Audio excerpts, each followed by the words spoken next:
encontra na carta de Atos dos Apóstolos, no capítulo de número 28.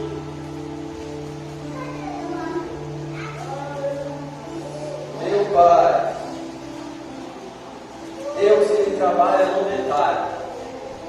Não perca um segundo sequer neste culto, pois neste segundo que você pode estar desapercebido, é aonde Deus preparou para que te encontrasse. Atos dos Apóstolos, no capítulo 28, versículo de número 3 ao versículo de número 5. E após isso, versículo de número 8. Também aqui quero agradecer ao servo de Deus, príncipe do nosso Senhor Jesus, amado, querido irmão, meu amigo Evandro, agradecer por estar nos trazendo até aqui, assim como minha esposa, será a Raquel, também a mulher que Deus colocou na minha vida e eu acredito para fazer a obra juntamente comigo, a Mirelle, agradeço a você, meu amor. Eu quero aqui, meus irmãos, dar continuidade, pois o Espírito Santo, na semana inteira, me incomodou para que essa mensagem fosse pregada nessa noite. E muitos aqui, que Satanás tentou roubar algo de especial na sua vida. Satanás armou ciladas e mais ciladas para tentar roubar algo de você. Mas Deus me trouxe nessa noite para te dizer: aquilo que Satanás tentou te roubar, Ele vai usar para abençoar mais pessoas. Alguns entenderam, mas eu vou falar novamente. Aquilo que Satanás fechou a sua boca para orar, aquilo que Satanás fechou sua boca para pregar, para louvar, é isso que Deus vai usar para impactar a cidade de Fronteira, para impactar a região que está nas cidades circunvizinhas, para que você seja um servo dele, uma serva dele, e por onde tu andares, ele vai andar contigo.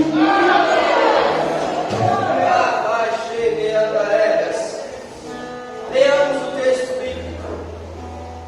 E havendo Paulo ajuntado uma quantidade de vinhos e pondo-as no fogo, uma víbora, fugindo do calor, lhe acometeu a mão. E os bárbaros, vendo-lhe a víbora pendurada na mão, diziam uns aos outros: certamente este homem é um homicida, visto como, escapando do mar, a justiça não o deixou viver. Mas, sacudindo ele a víbora no fogo, não padeceu nenhum mal. Agora o versículo 8. E aconteceu, está de cama, enfermo de febres, e dissenteria o pai de Públio, que Paulo foi ver, e havendo orando, pôs as mãos sobre ele e o curou. Eu quero que você repita após mim. E havendo orado, pôs as mãos sobre ele e o curou. Quantos podem glorificar a Deus por essa palavra? Nós estamos diante de um texto aqui, ao qual vamos falar do maior missionário que já existiu biblicamente, a pessoa de Paulo. Paulo foi o maior plantador de igreja na era do Novo Testamento. Paulo foi aquele que pregou em Roma, foi aquele que pregou em Atenas, foi aquele que pregou em Corinto, foi aquele que pregou na Galácia, e ele discipulou milhares e milhares de pessoas. E então se fez as suas cartas aos Romanos, cartas aos Coríntios, a primeira e a segunda, cartas às Gálatas, cartas às demais igrejas e aos seus filhos na fé, Timóteo, Tito, Filemão, que era seu cooperador. Paulo, pela direção do Espírito Santo, deu na sua vida, ele estava discipulando e também estava operando a vontade de Deus. Mas aí você me ouve a falar tantas características que vai te impulsionar e dizer: eu quero ser como Paulo. Por quê? Presbítero José, as pessoas olham o que a pessoa conquistou. As pessoas olham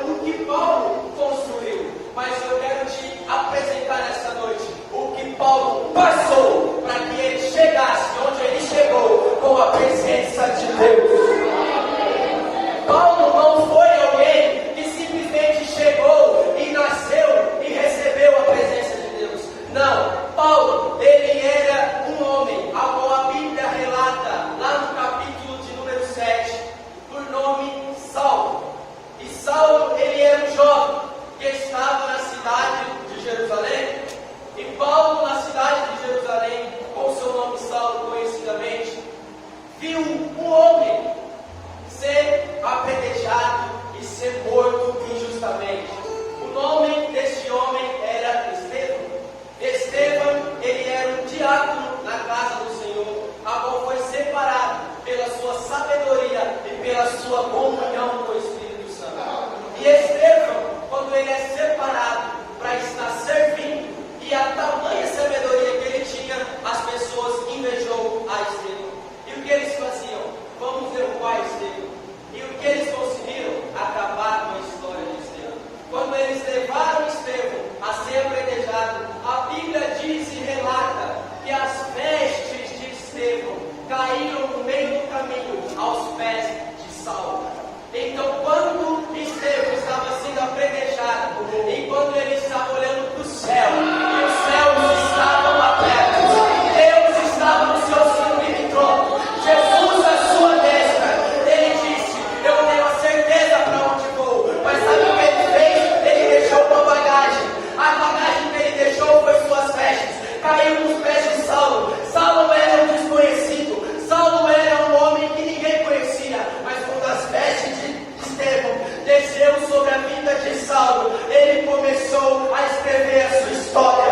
O que eu quero te dizer nessa noite: muitos vão tentar te derrubar, muitos vão tentar caluniar a sua história, a sua jornada, mas Deus, ele me diz nessa noite, através do seu testemunho, através da vida brilhante que você tem, através da vida que você tem com Deus, aquilo que você deixar, a herança que você deixar, vai ser uma porta para que outros escrevam a história que eles têm.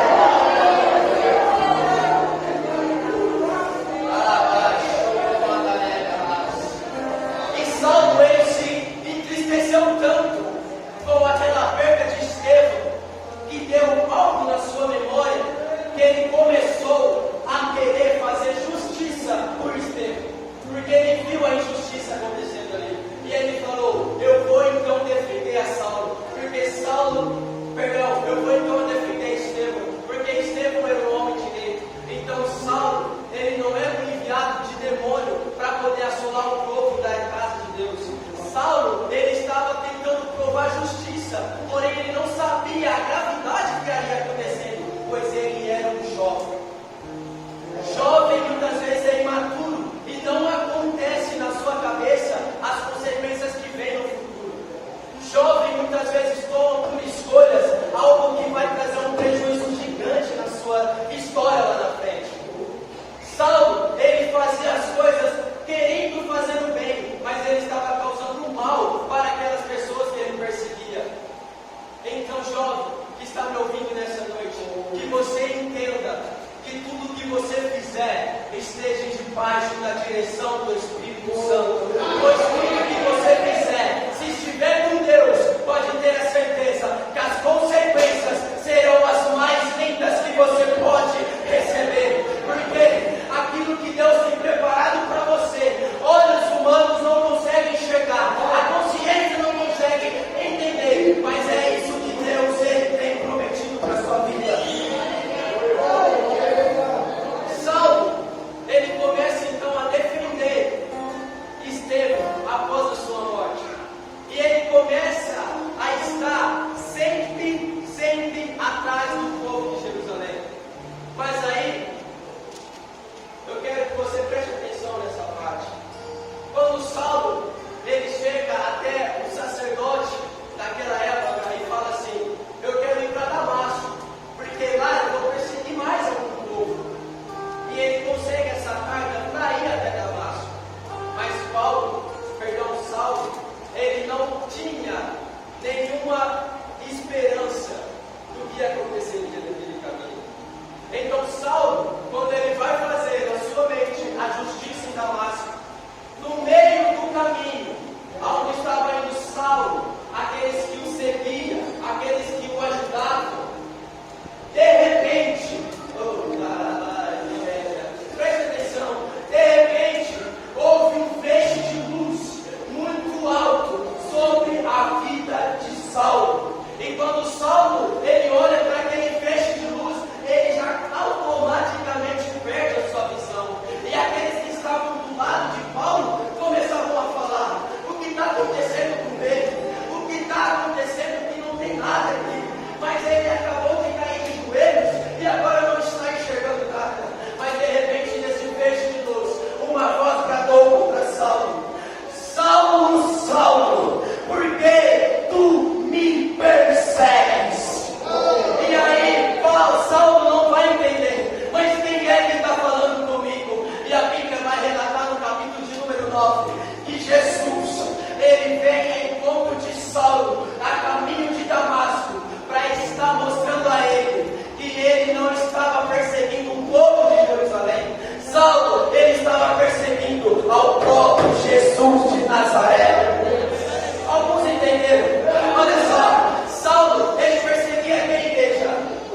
estava prestes a fazer uma transformação. Quando muitos me perseguiram, me colocaram na cruz, eu não morri e voltei no outro dia. Eu fui morto num dia, mas ao terceiro dia eu ressuscitei. Chegou,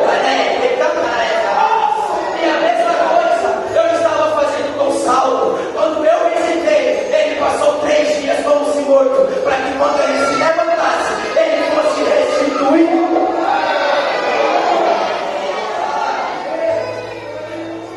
Quando Paulo, ele volta a enxergar e a realmente tornar a ter vida, ele é escolhido por Deus.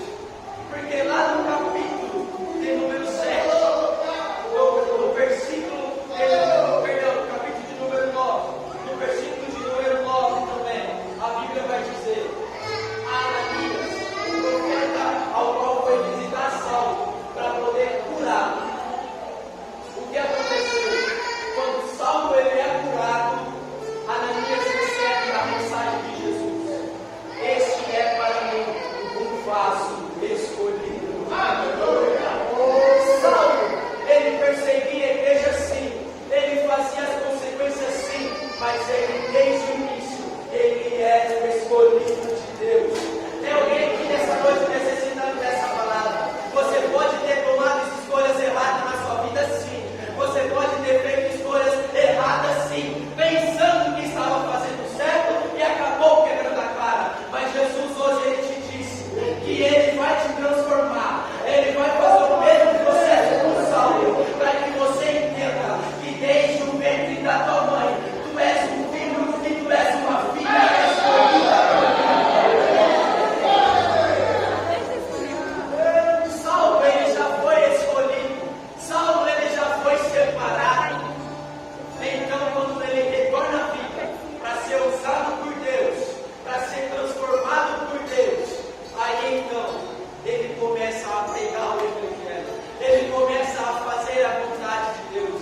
E Saulo aqui, ele não era um qualquer, ele era um escolhido. Quando Saulo ele está dentro da casa de João Marcos, e muitos de nós conhecemos quando está escrito a epístola do Evangelho segundo escreveu Marcos, ali estava na casa dele Saulo naquele dia. E Pedro, ele foi acusado e foi preso. Pedro, ele foi indignado e também foi parar na prisão.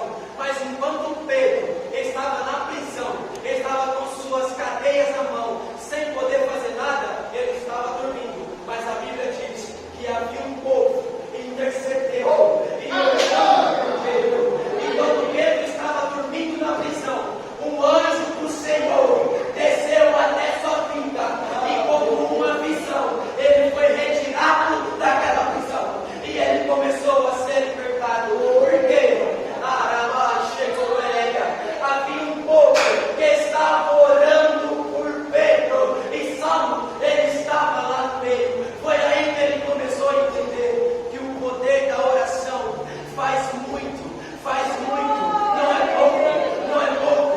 A oração tem um poder para fazer muito, para fazer a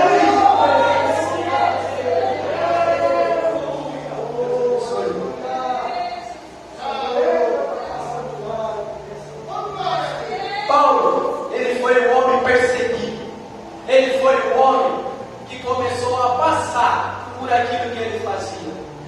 Ele, a partir do versículo de número 3, no capítulo 13 de Atos, seu nome vai passar a ser Paulo.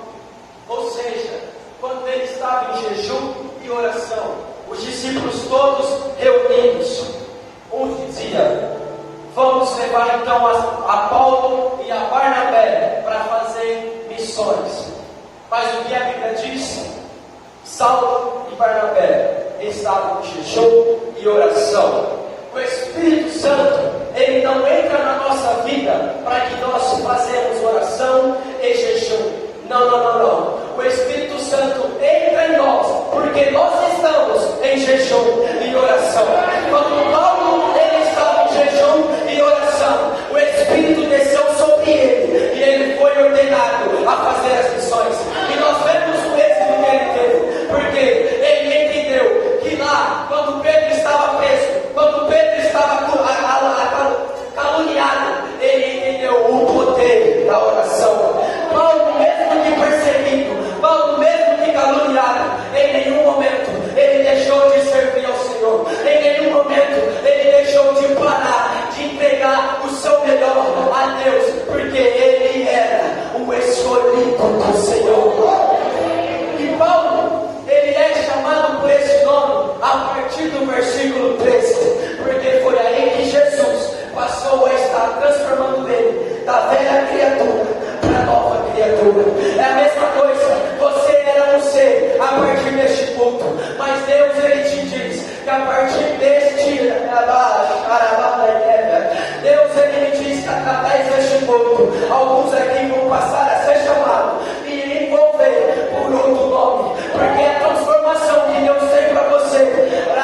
um vaso. Então o olheiro, ele cuidou de cada detalhe que Saulo tinha. Saulo, ele poderia estar quebrado, mas Deus começou a levantá-lo e começar a juntar as suas peças. E quando ele estava totalmente transformado, Deus, a partir de que nós estamos transformados, Ele começa a lançar o seu azeite, começa a derramar o seu azeite. E o azeite, para que você não entenda, é o Espírito Santo dentro da sua vida. O azeite dentro da sua vida é aquilo que vai te trazer alegria, mesmo que haja tristeza na sua casa. O azeite, o Espírito Santo, mesmo que você esteja mal, Ele vai te fazer feliz. Mesmo que você se sinta fraco, Ele vai te fazer forte. Ele vai te levantar. Ele vai te transformar.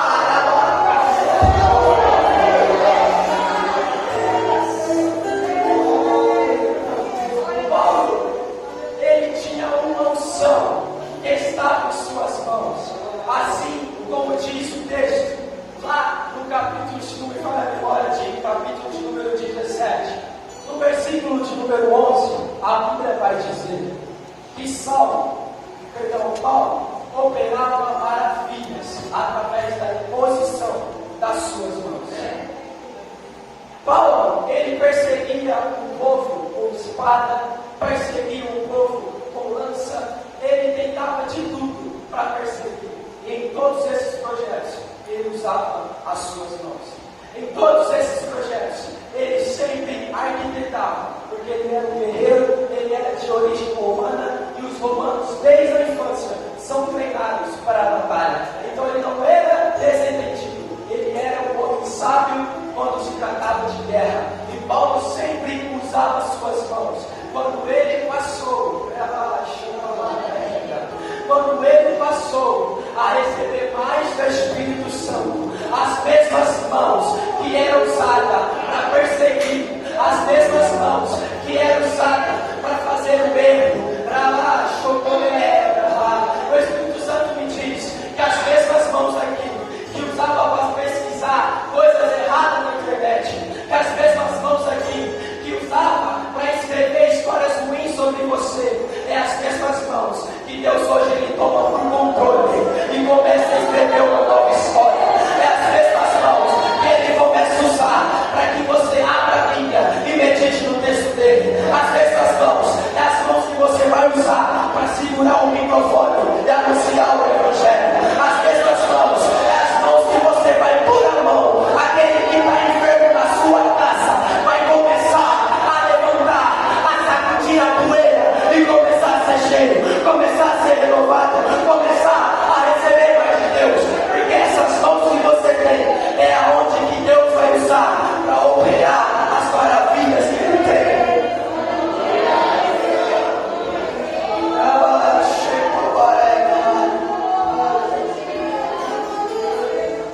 Paulo,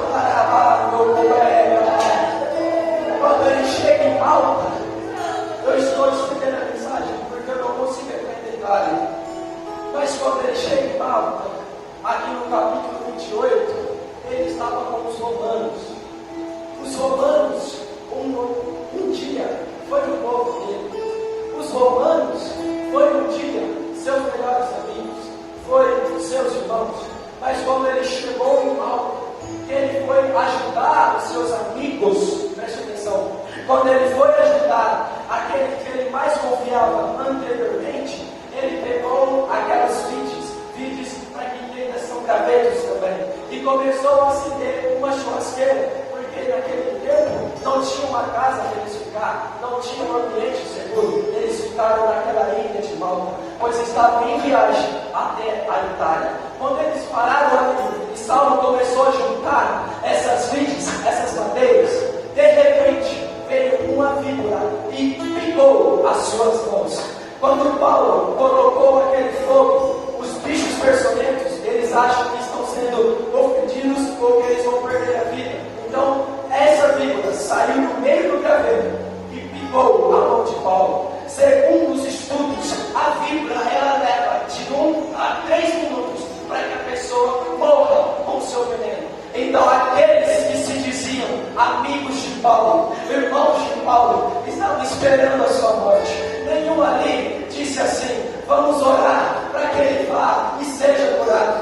Vamos levantar uma intercessão para que Deus vá e esteja livrando